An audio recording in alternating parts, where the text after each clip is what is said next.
Hey guys, what's up? It's Darkmech here, and I'm back today to run you through the Mage Tower Tank Challenge on the Vengeance Demon Hunter, the Highlord's Return. So today I'm going to be really similar to the Blood DK. I'm going to go through the talents I used, what other talents you might have seen, consumables, macros, weak horrors, legendaries, and then I'm going to give you a rundown of Phase 1 and Phase 2, and then I'm going to play the video and give you a rundown of what I'm doing as we go through the video. Now to start off, bit of a disclaimer I suppose, I am certainly not an amazing Vengeance Demon Hunter. I was playing a Demon Hunter as an alt, doing Havoc and things like that. Once I got the Havoc skin done, I thought, fuck it, I'll start the tanking one, and I sort of had to relearn that because I hadn't really tanked since beta. So there are a number of errors in this kill video, just in case you're like, what in the fuck are you doing? It's because I am not really a super duper competent Vengeance Demon Hunter. Anyway, starting off guys, I'm going to show you what talents I used. So talents that I used Razor Spikes, Fallout, Flame Crash, Fracture, Quicken Sigils, Fel Devastation, and Last Resort. Now some of these are really obvious choices, and some of them are differ to, say, the Wowhead guide from Monkey. So I'm just going to talk about my reasoning in regards to the obvious different ones. So Razor Spikes, I think it syncs really well with 4-piece tier 19, means that you can have the increased physical damage pretty much all the time, up and be beating on their ass with Fracture and so on. So that's the reason I took Razor Spikes there instead of Abyssal Strike. Fracture over Soul Rending, main reason, healing is really not a fucking issue in this. I had zero need for that extra leech from the meta from Soul Rendering. So Fracture was a really nice talent to be able to punch a nugget in Kruul and Variss for me, so that's why I went with Fracture. Fel Devastation is the standard pick because it's great for dealing with ads and the heal. And Last Resort is obviously fantastic if you fuck up, or really, really useful, and where it's supposed to be used in this for annihilation management. So they're sort of the reasons that I picked those talents and what I went with. If you look at the Wowhead guide and some of the other guides, you'll see talent setups like Abyssal Strike, Fallout, Flame Crash, Soul Rending, Quicken Sigils, Fel Devastation, and Last Resort. Which is probably a really good build outside 4-piece tier 19 and mobility wise. Abyssal Strike synergizes really well with Flame Crash. It obviously gives you that extra charge with that mobility as well.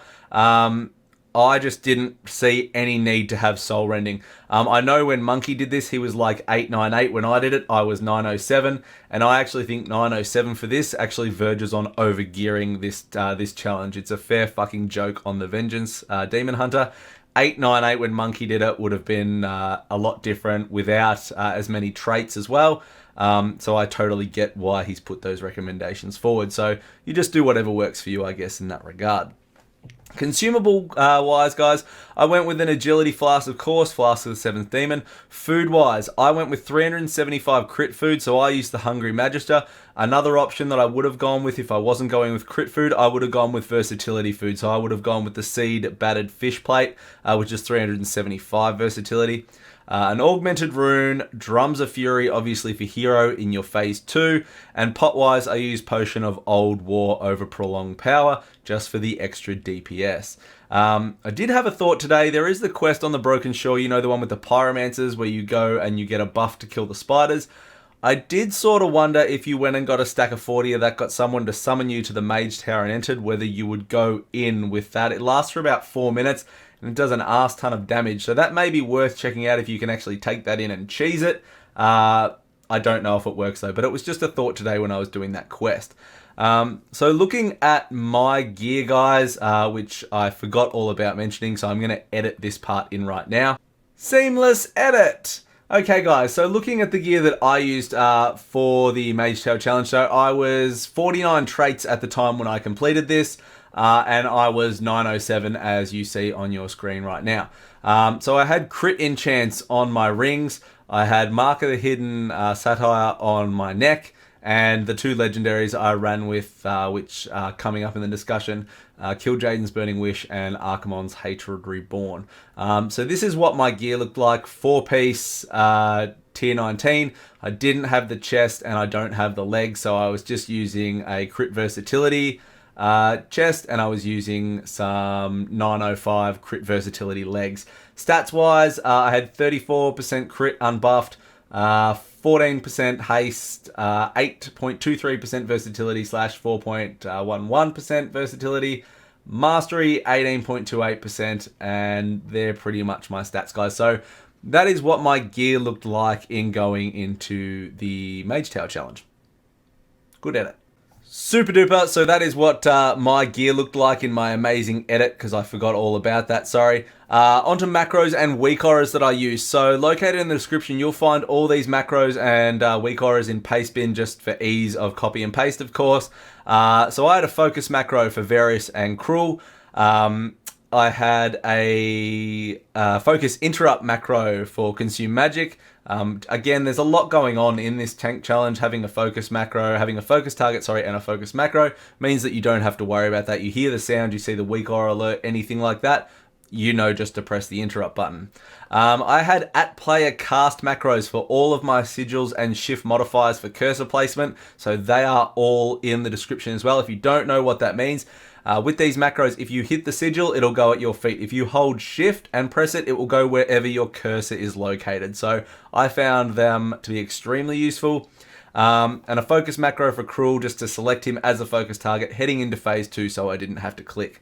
And I also stole Monkey's weak auras. I don't know if Monkey created them or if he stole them, but either way, they're the weak auras that he used in his video, and they trivialized the fuck out of this. They are really well-made weak auras for this encounter, and it made it a real joke. So get those weak auras. They will be a huge help to you in getting through this. Moving on to legendaries, guys. Legendaries, I had fuck all option in regards to Vengeance legendaries. I have one Vengeance legendary, and that's Archimonde's Hatred Reborn, which is actually a fantastic legendary to have for the Mage Tower challenge. And what I did was I coupled that up with the only other legendary I could, which was Kil'jaeden's Burning Wish. So the two legendary trinkets for the Mage Tower challenge work amazingly well together in this tank challenge. Highly recommend running that combo if you have them. If you don't have those, you've got a couple of other options. Sephir's Secret is a really good one due to how many stuns, interrupts, and things like that are going on throughout this encounter. It'll be proccing all the time from that. Pridaz is okay. Read the stats. It's one of the top rated legendaries for survival. In here, it's okay with the shield, but again, survivability is not really a huge issue. In here, the only thing you're really going to have trouble with is the annihilates. So it's okay. The boots and hands, so Curiel of Narak and the Spirit of the Darkness Flame, they'd sync up really well with that Abyssal Strike build. And they're probably the best legendaries that you could go with for my picks. But as I said, I went with the two legendary trinkets, and they worked extremely well. The Heirloom trinket gets a lot of talk. I didn't use it on the Blood DK, and I didn't use it again on the Demon Hunter. I have them to use mainly, and I know they are really sort of overpowered towards these challenges. There's been lots of talk about that, but I wanted to make guides for people that didn't have them, so it was sort of more along the lines of achievable.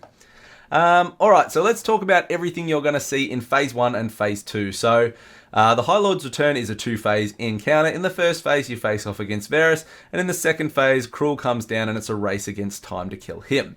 So in Phase 1, Variss is the main part of your encounter. So I'm going to start here. So Variss has three things that you need to be aware of. One is Aura of Decay, the second one is Mind Rend, and the third one is his Drain Life ability. So the biggest thing to note is his Aura of Decay. It's an 8-yard defile-like circle that surrounds him, and as you stand in it, every few seconds you gain a stacking debuff of Aura of Decay that reduces your health. So my advice in regards to managing Aura of Decay is to go to about 3 to 4 stacks, then you're going to jump straight out and you're going to imprison him. This makes the encounter, again, a fucking joke for Demon Hunters. With Imprison being on a 15-second CD, it's pretty much up every single time you're dropping your stacks and re-entering, which enables you to go to 4 stacks, jump out, Imprison, you get a break from damage, your stacks nearly drop off, back in you go, and it's rinse repeat. In regards to the Mind Rends, it's a 4-second cast that deals shadow damage. You want to interrupt these wherever you can possible. You want to be using your empowered wards to get the agility buff from this as well. Reduces obviously the damage you're taking and increases your DPS output from that.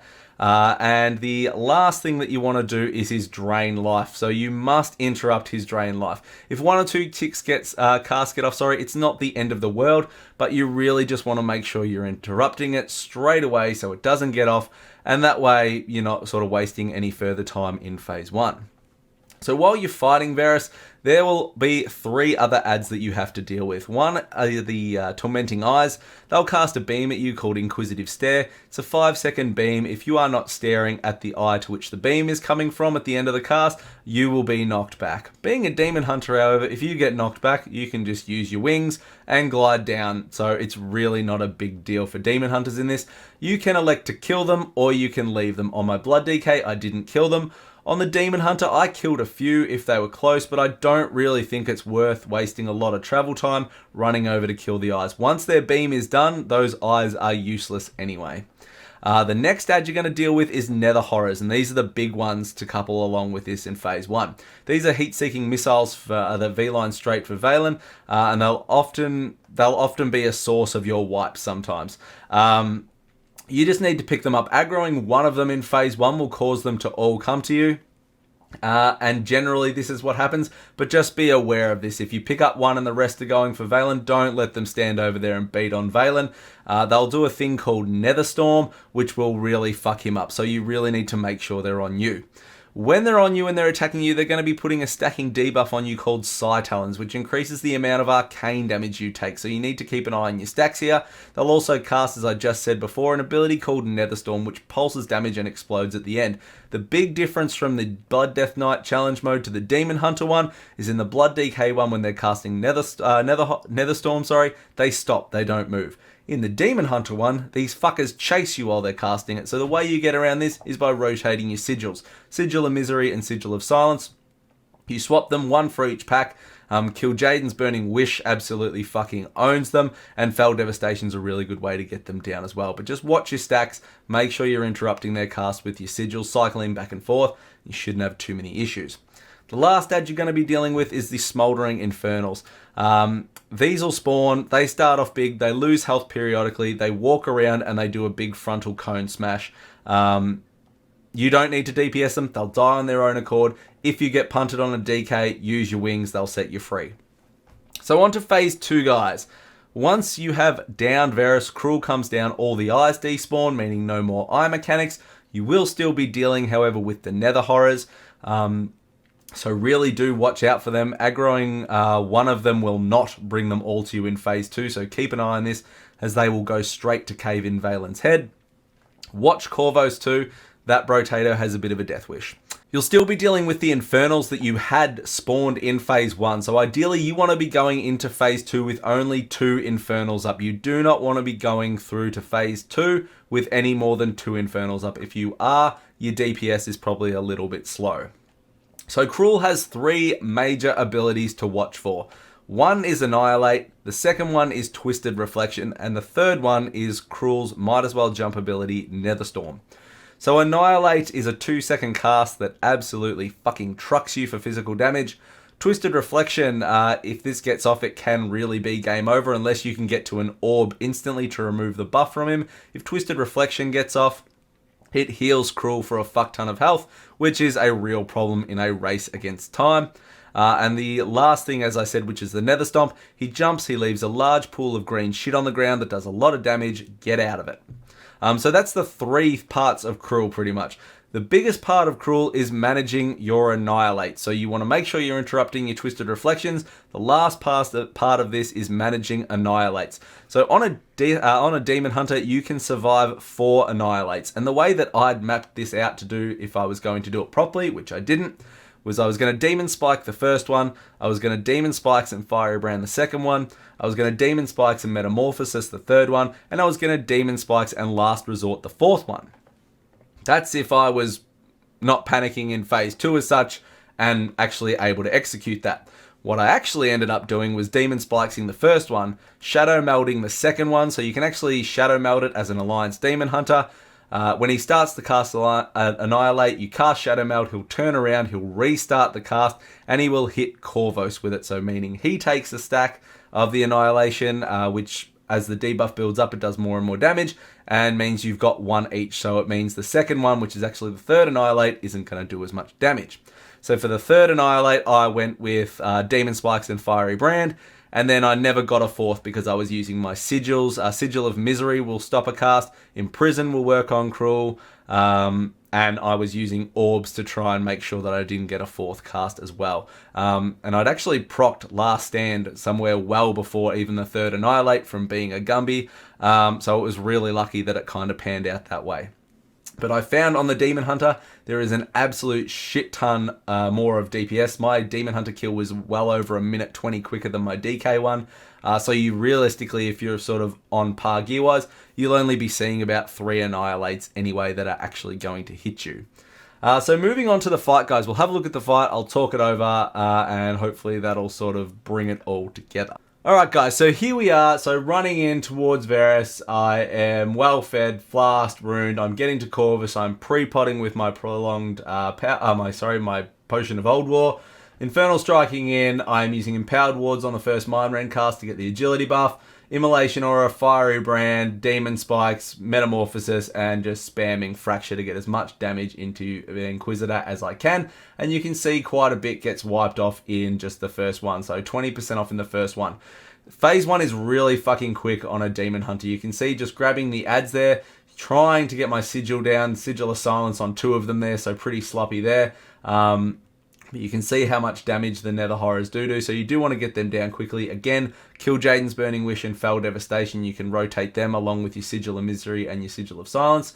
Going to 4 stacks, jumping out and imprison. You can see this weak aura really does tell you what to do, and it's pretty much a rinse repeat of this for the entirety of phase 1. So waiting for my stacks to drop off, jumping back in. Again, I'm going to wait till my stacks get up to 4. 4 stacks come up, I'm getting out. I'm using Imprison on him. Nether Shards, dropping my Misery, my Sigil of Misery this time.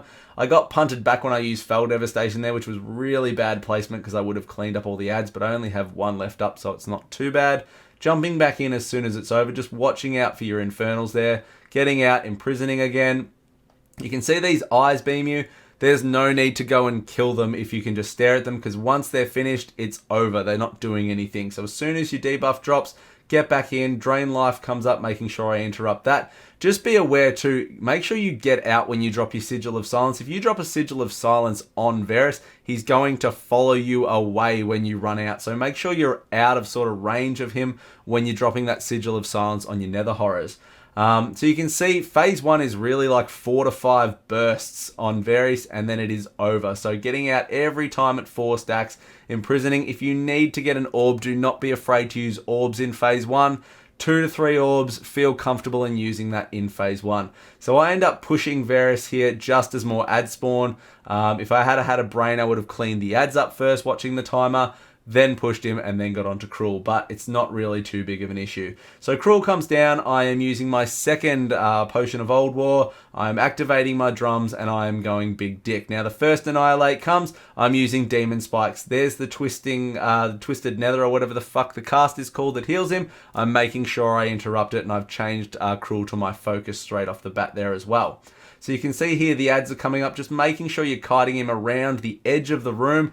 Makes it easier to pick up the ads quicker. Keep moving so you can get out of the green shit, and also stay up around Velen, so that's generally where the orbs are going to spawn, and you want to have quick access to them. Here comes the second Annihilate, which I shadow meld. You can see he spun there, and he casts it on Corvus, which is a major lifesaver in living through Annihilates here. So you can see just moving around still. Again, get orbs as you need to get them through here. Sigil of Misery will also work here to interrupt Kruul's cast of Annihilation. It'll give you some time with the ads as well. Do remember as well that you can imprison him as well. You can see using Sigil of Misery there gives me a little bit of time just to get the ads down. Here comes the third Annihilate now. So that was Demon Spikes and Metamorphosis. I think I said Demon Spikes and Fiery Brand in the video, but it's Demon Spikes and Metamorphosis I used to take that one. And he is nearly dead now, and I'm just going to get whatever else orbs come up just to stop any damage to going to Velen and just to kill him. So that is it, guys. That was probably really fucking quick, and I apologize. Here you can see I nearly get pushed up off the edge. The reason is my partner walked in the door as this happened, and I looked at her and I was like, I didn't think that was going to fucking work. And she was like, you're going to go off the edge. And I was like, fuck me, yes I am. So that could have been really fucking bad. But that is it, guys. It honestly might look like there's a lot going on, but on a Vengeance Demon Hunter, this is actually... It's probably the easiest, from my opinion so far, it's the easiest tank one to complete. And granted, I've only done the Blood Death Knight one and this one, but this was a fucking arse ton easier than the Blood Death Knight. So if this is something you want to do in Tomb of Sargeras gear or 7.3 Argus gear, you will have very little difficulty in getting through this one. And they are some sick looking fucking weapons. So that is it, guys. If you have any questions about this whatsoever, please do hit me up. As I said, I am not the world's best Vengeance Demon Hunter by any stretch of the imagination, but I am continuing to play it. I'm enjoying it, and hopefully I'll get better at it. And if you have any questions or anything that I can actually help you out with, I would love to help you out. So please do hit me up. Otherwise, like, comment, subscribe, guys. Thank you very much for taking the time to check out the video, and all the best in getting this challenge done. Thanks, guys.